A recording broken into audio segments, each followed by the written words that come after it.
소원이 하나 있다. 뭡니까? 그랬더니 나가서 청산가리 좀 구해다.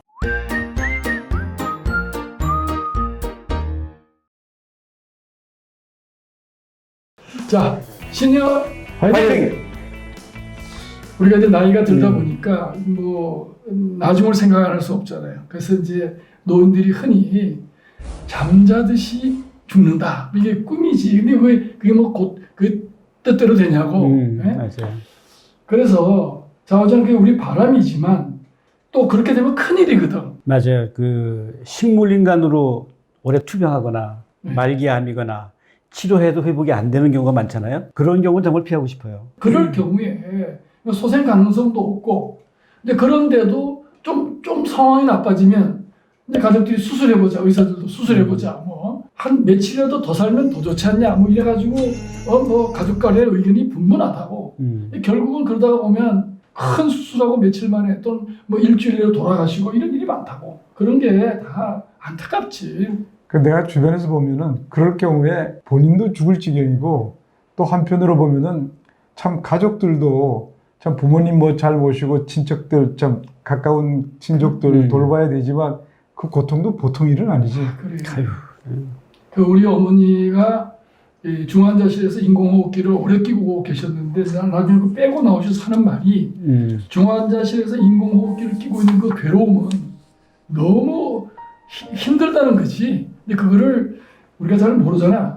그래서 오늘은 이제 그런 가능성도 없는데 뭐 수술하거나 인공호흡기로 고생시키는 거 이게 무슨 의미가 있느냐. 근데 거기에 대한 이야기를 좀 해보려고 그래요. 근데 그 얘기라 그러면 참 나도 우리 부친이 오래전에 돌아가셨는데 뇌출혈로 갑자기 쓰러졌어요, 연말에.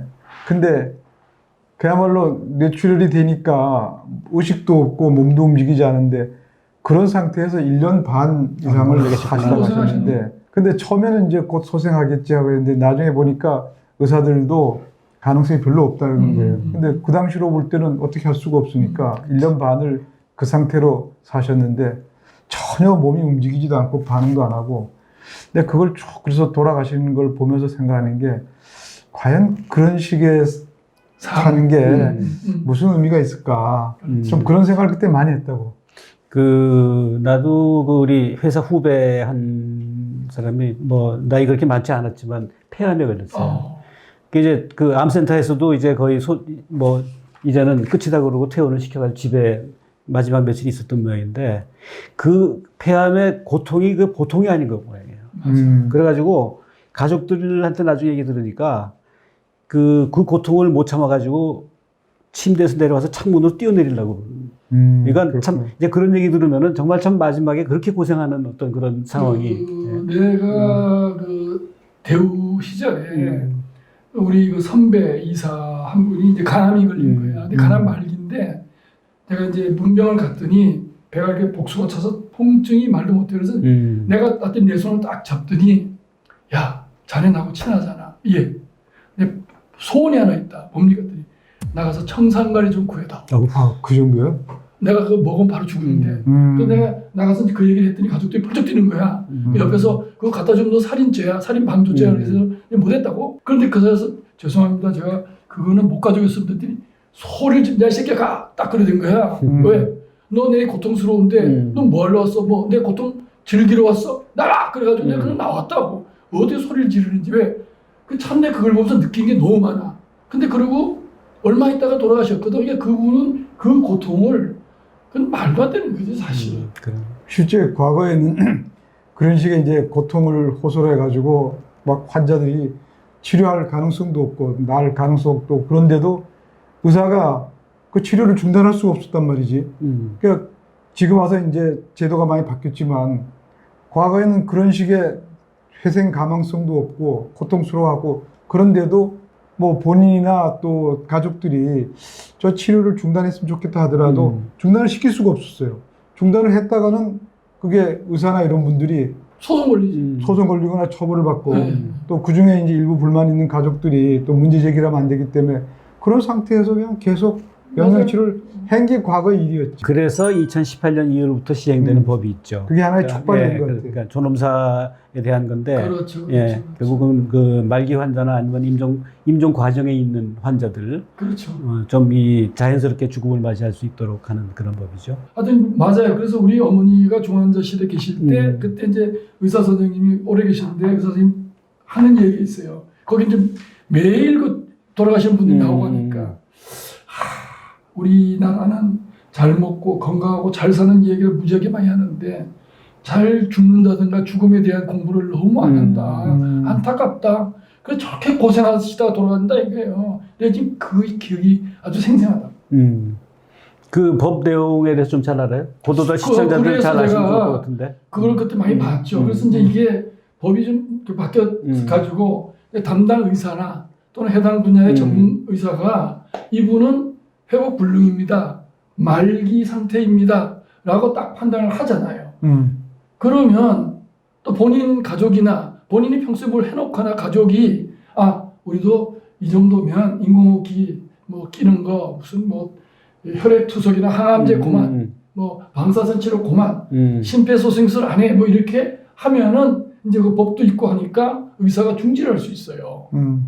근데 그렇게 하려면은 평소에 물론 뭐 가족이 서로 문제가 발생했을 때 상의해서 할 수도 있겠지만 평소에 뭐 그 저기 건강할 때 그런 의사 표시를 할 수 있는 제도도 있다 그러던데. 만 19세 이상의 성인이 그 나중에 임종이 될 때거나 아니면 환자가 스스로 의사 표시를 할 수 없고 또 가족 간의 의견이 갈리거나 멀리 있어서 합의가 안 되는 경우를 대비해 가지고 연명 치료를 받지 않겠다는 그 뜻을 미리 밝혀주는 제도가 있다고. 미리 밝혀준다 이거지.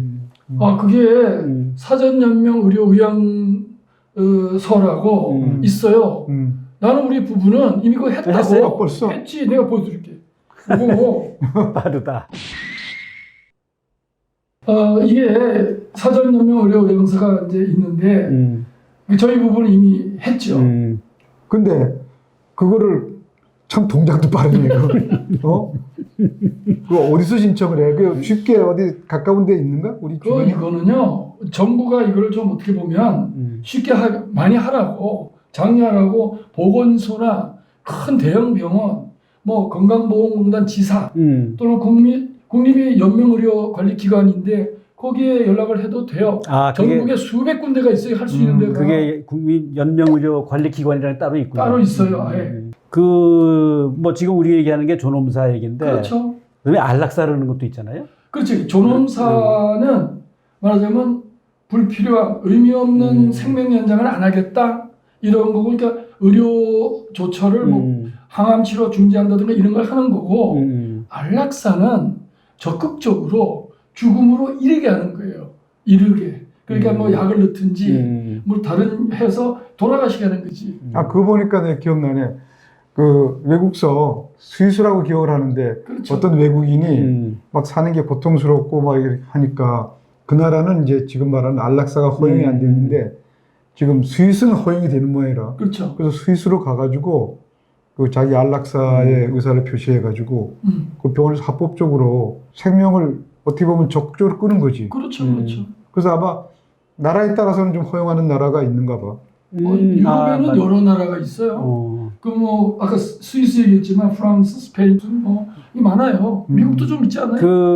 내가 어느 미국 드라마에서 본 것 같아요. 그 플로리다 사는 환자인데 나중에 이제 본인이 굉장히 고통스러우니까 그 워싱턴으로 이사를 가더라고요. 이제 거기서 이제 안락사 신청을 하고 하는데 그게 아마 주별로 다른 모양이죠 지금. 이 안락사는 죽음을 빨리 하게 하는 거예요. 그런데 존엄사는 고통 없는 무의미한 그 죽음을 안 하게 하는 거니까 차이가 있어요.